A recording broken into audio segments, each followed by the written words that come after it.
नमस्कार, स्वागत, वंदन, अभिनंदन आप सभी लोगों का आज की इस वीडियो में, जिसमें हम क्लास 9 का मैथ सब्जेक्ट का चैप्टर नंबर 11 जिसका नाम है सरफेस एरिया एंड वॉल्यूम। तो आज के इस वीडियो में हम इस चैप्टर की शुरुआत करेंगे।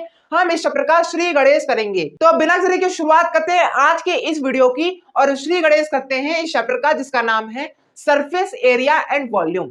तो आज के इस वीडियो में सबसे पहले हम ये समझ लेते हैं, सबसे पहले हम ये जान लेते हैं कि सरफेस एरिया एंड वॉल्यूम ये जो चैप्टर का नेम है इसका मतलब क्या है। तो इसके लिए मैंने एक बार फिर से इस चैप्टर नेम को पढ़ा। चैप्टर नेम क्या है? Surface area and volume. तो जैसे ही मैंने इस चैप्टर नेम को पढ़ा वैसे ही मुझे ये पता लगा कि इस चैप्टर में दो टर्म्स एग्जिस्ट कर रहे हैं। इस चैप्टर में दो टर्म्स एग्जिस्ट कर रहे हैं। पहला टर्म है सरफेस एरिया, दूसरा टर्म है वॉल्यूम। पहला टर्म है सरफेस एरिया, दूसरा टर्म है वॉल्यूम। अब सरफेस एरिया का मतलब क्या होता है? सरफेस एरिया का मतलब होता है कि किसी भी चीज का वो टोटल एरिया, किसी भी चीज का वो टोटल एरिया जिसपे हम उस चीज को छू सके, जिसमें हम किसी भी चीज को छू सके, उसे हम कहते हैं सरफेस एरिया। एग्जाम्पल के तौर पे मेरे पास एक चीज है, उस चीज की मदद से मैं आपको सरफेस एरिया शायद और अच्छे से समझा सकूं। तो मैं आपको समझा देता हूं इस बर्थडे कैप की मदद से इस सरफेस एरिया। तो ये बर्थडे कैप एक तरह का कोन का एग्जाम्पल है। इस तरीके का आपको एक चीज मिलेगी इस चैप्टर में जिसके बारे में आप पढ़ोगे, तो वो चीज है कोन। ठीक है, तो कोन का एग्जाम्पल आप इस बर्थडे कैप को मान सकते हो। ठीक है, क्योंकि कोन और बर्थडे कैप एक ही तरीके से दिखते हैं। ठीक है, तो अगर मैं इस बर्थडे कैप को एग्जाम्पल मानूं इस सरफेस एरिया को समझने के लिए, तो मैं सरफेस एरिया को कैसे डिफाइन करूंगा? इस बर्थडे कैप के रेफरेंस में। तो इस बर्थडे कैप का वो टोटल एरिया जिसपे मैं इस बर्थडे कैप को छू सकूं, उसे हम कहते हैं इस बर्थडे कैप का सरफेस एरिया।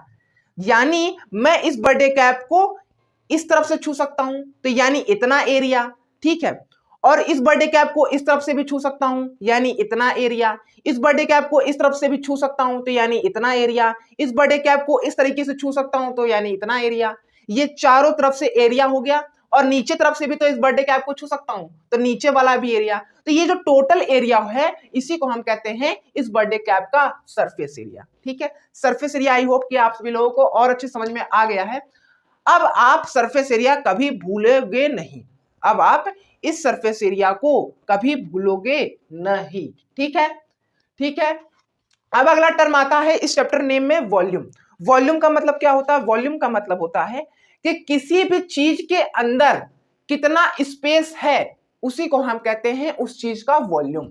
जैसे कि मैंने इस बर्थडे कैप को लिया, इस कोन को लिया, ठीक है, और इस कोन के अंदर, इस बर्थडे कैप के अंदर कितना स्पेस है? स्पेस तो दिख रहा है कि भैया इस बर्थडे कैप के अंदर जगह है, तो कितना जगह है उसी को हम कहते हैं कैपेसिटी, सॉरी वॉल्यूम। हाँ, वॉल्यूम को आप एक तरह से किसी भी चीज की कैपेसिटी भी कह सकते हो। वॉल्यूम को आप किसी भी चीज की कैपेसिटी भी कह सकते हो। ठीक है, एक बहुत अच्छा एग्जाम्पल है जिसकी मदद से आप वॉल्यूम को और अच्छे से समझ सकते हो। मेरे पास एक है बॉटल, मेरे पास एक है ये बॉटल। अब इस बॉटल के अंदर जगह होगा, कुछ स्पेस होगा जिसपे हम पानी भर लेते हैं। ठीक है, जब भी हमको प्यास लगती है हम इस बॉटल को ऐसे खोलते हैं और फिर पानी पी लेते हैं। ठीक है, तो इस बॉटल के अंदर कितना स्पेस है, इस बॉटल में कितनी कैपेसिटी है पानी को रखने की, वही है इस बॉटल का वॉल्यूम। आई होप कि आप सभी लोगों को सरफेस एरिया कोन की मदद से और वॉल्यूम बॉटल की मदद से बहुत अच्छी समझ में आ गया है। अब आप जीवन भर में कभी सरफेस एरिया और वॉल्यूम भूलोगे नहीं।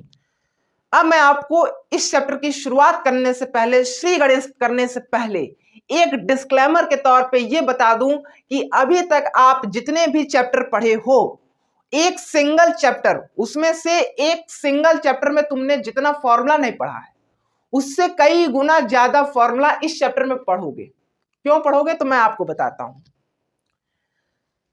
सरफेस एरिया का अपना फॉर्मूला है और वॉल्यूम का अपना फॉर्मूला है, दोनों का अलग अलग फॉर्मूला, क्योंकि दोनों अलग अलग टर्म है। ठीक है, अब सरफेस एरिया ही नहीं, सरफेस एरिया के दो टाइप्स आप इस चैप्टर में जानोगे, पढ़ोगे, समझोगे।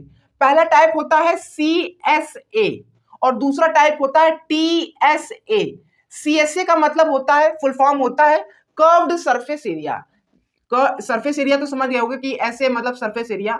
C का मतलब होता है कर्व्ड, तो CSA का फुल फॉर्म क्या हुआ? Curved surface area. ठीक है, बिल्कुल उसी तरीके से ये जो T है ये इसका मतलब होता है टोटल, तो total surface area. Curved surface area, total surface area, curved surface area, total surface area. अब कर्व्ड सरफेस का मतलब क्या होता है भैया? तो मैं आपको कोन की मदद से समझाऊंगा, इस बर्थडे कैप की मदद से समझाऊंगा। अब इस बर्थडे कैप में ये जो चीज है, ये वाला जो पार्ट है, ये कर्व्ड है कि नहीं कर्व्ड है? बिल्कुल कर्व्ड है। तो इस कर्व्ड वाला एरिया, ये कर्व वाला एरिया कितना है? वही है कर्व्ड सरफेस एरिया। तो भैया टोटल सरफेस एरिया क्या है? जिस जिस तरीके से मैंने आपको सरफेस एरिया का मतलब समझाया है, बिल्कुल वही है total surface area. Total surface area मतलब कि वो पूरा एरिया किसी भी चीज का जिसपे हम उस चीज को छू सकें, उसे हम कहते हैं टोटल सरफेस एरिया। एक बार फिर से मैं आपको समझाऊंगा CSA क्या होता है। किसी भी चीज का वो कर्व्ड एरिया, किसी भी चीज का वो कर्व्ड एरिया, एक बार फिर से सुनो, किसी भी चीज का वो कर्व्ड एरिया वही होता है जिसे हम छू सकें, उसी को हम कहते हैं कर्व्ड सरफेस एरिया। अब किसी भी सरफेस, किसी भी चीज का, अब किसी भी चीज का वो टोटल एरिया जिसपे हम उस चीज को हर तरीके से छू सकें, उसे हम कहते हैं total surface area. I hope कि आप सभी लोगों को CSA और TSA में फर्क समझ में आ गया होगा। अब समझो, CSA का अलग फॉर्मूला है, TSA का अलग फॉर्मूला है और वॉल्यूम का अलग फॉर्मूला है। तो आपको ऊपर ऊपर समझ में आ गया कि अब इस चैप्टर में आपको 3 फॉर्मूले होंगे ही होंगे, लेकिन 3 फॉर्मूले भी नहीं है और फॉर्मूले हैं 10 प्लस फॉर्मूले मान के चलो। क्यों? क्योंकि आप इस चैप्टर में एक शेप के बारे में नहीं पढ़ोगे, टोटल 5 शेप्स के बारे में पढ़ोगे। पहला शेप क्या है? पहला शेप है कोन, जैसे कि मैंने आपको सबसे पहले बता दिया। दूसरा शेप है आपका, दूसरा शेप क्या है आपका? दूसरा शेप है सिलेंडर। भैया वो वाला सिलेंडर क्या जो इस दिवाली में फेमस हुआ था, जो जिसमें हमें ये दिखाया जाता था कि एक लड़का गया अपने पापा से पटाखे के पैसे लेने, पापा ने मना कर दिया कि मैं बेटा पैसा नहीं दूंगा, घर में पुराने पटाखे पड़े हैं उनको फोड़ो। तो बेटा क्या किया? बेटा किचन में गया, किचन में से सिलेंडर निकाला, पापा से कहा पापा मैं ये पटाखा फोड़ने जा रहा हूँ। वो सिलेंडर क्या भैया? अरे वो सिलेंडर नहीं, ये जो मैंने आपको बॉटल दिखाया ना, यही है कर्व्ड, सॉरी यही है सिलेंडर का एग्जाम्पल। ठीक है, एक और एग्जाम्पल मैं आपको दे सकता हूँ सिलेंडर का। ये जो मेरे पास एक ब्लूटूथ है, इसे भी आप सिलेंडर का एग्जाम्पल मान सकते हो। ठीक है, ठीक है। अब तीसरा शेप क्या है? तीसरा शेप है आपका स्फीयर। जो आप क्रिकेट खेलते हो, उस क्रिकेट में जो बॉल होती है उसी तरीके का स्फीयर दिखता है। ठीक है, इस चैप्टर में चौथा शेप क्या है? चौथा शेप है आपका क्यूब। पांचवा शेप क्या है? पांचवा शेप है आपका क्यूबोइड। ठीक है, ठीक है। कौन किस तरीके का दिखता है? कौन कुछ इस तरीके का दिखता है, कौन कुछ इस तरीके का दिखता है, जैसे कि ये बर्थडे कैप है। ठीक है, सिलेंडर किस तरीके का दिखता है? सिलेंडर कुछ इस तरीके का दिखता है। ठीक, सिलेंडर कुछ इस तरीके का दिखता है। स्फीयर किस तरीके का दिखता है? स्फीयर कुछ इस तरीके का दिखता है। क्यूब किस तरीके का दिखता है? क्यूब इस तरीके का दिखता है कुछ।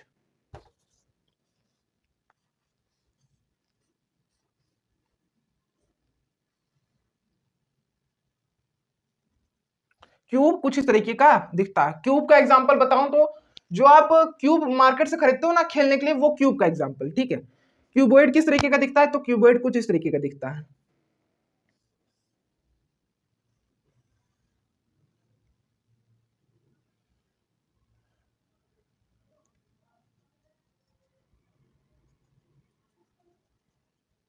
ठीक है, ठीक है, क्यूबॉइड कुछ इस तरीके का दिखता है। ठीक है, ठीक है, ठीक है जी।